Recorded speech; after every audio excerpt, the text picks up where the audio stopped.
give in to the temptation. It's Donald Trump impeachment 24/7, because I'm sure the president's campaign, they will thank you after 2020's November election. All right, joining us now at the very latest, Fox News contributor Sarah Carter, the ranking member of the Intel Committee, and that would be Congressman Devin Nunes. You know, Congressman, we've dealt with this. If they did care about law and order, if they cared about obstruction, if they cared about Russian interference, maybe they would have looked at the dirty dossier. If they cared about obstruction, they could have looked at the subpoenaed emails deleted and BleachBit. And if they cared about spying based on Russian lies, they could have looked into that. But none of that seems to impact them. Why?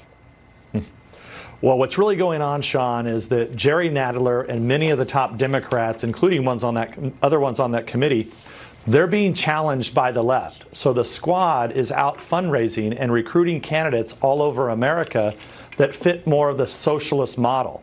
So that's what you're not seeing. That's what you're not hearing. So they're caught in this like fantasy land where they don't know exactly what to do, where they're impeaching but not really impeaching.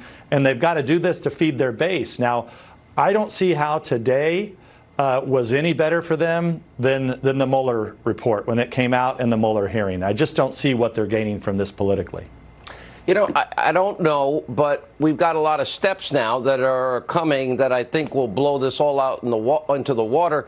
Sarah, look, I guess everybody knows there's nothing that we have reported on this show that has been wrong. We were right about the dossier. We were right about the rigged investigation. We were right about spying on the Trump campaign. We were right about Comey. We were right about Strzok, Page, McCabe, and all the others. And we're right about the counter-intel investigation being President Obama's. The question is, what everyone's asking me is, we know you're right. We see the evidence. It's there. It's overwhelming. When is something going to happen?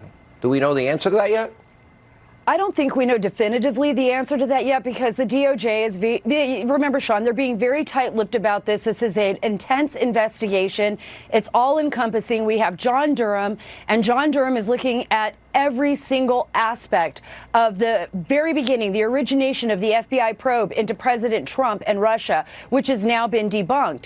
And if anything, we know that Horowitz is ready. I mean, his report is ready. It's being overviewed by the DOJ as well as the FBI for any classified information. And I think an important fact here is that the information that's already been sent over to William Barr, to the Attorney General, a lot of that information, the FISA, as well as the other documents, Bruce Orr, everything that Congressman Nunes has been requesting may be declassified before the Horowitz report comes out. That way it limits the classification of the report for the public. This is very important. And one thing, I've spoken to a number of senators today, I've spoken to a number of people today, they said, let's take our time with this. Let's see what develops, not rush. Let's make sure this is done right so that the American people get the full truth. And in the end, Sean, this is going to be at the hands of Attorney General William Barr and John Durham. They are in charge. They are the ones that have oversight, and they are the only ones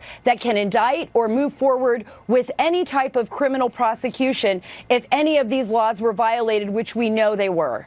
And Devin Nunes, you know this as well as anybody. Where do you see this now coming or going? And, you know, we keep hearing that the FISA report by the Inspector General is going to be devastating. I would assume that he concludes that all 4 FISA applications and warrants were obtained illegally. Do you see any different conclusion than that?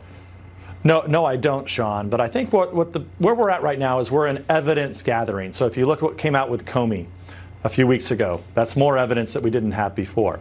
If you look at what's in the Horowitz report, I think what Sarah just said is correct.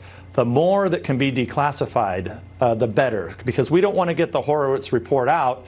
And I don't know how many pages it's going to be, but I imagine it's going to be very long. But we don't want to see it all blacked out. We want the American people to see everything. So in order for that to happen, a lot of the documents that we've been requesting be declassified have got to be declassified now.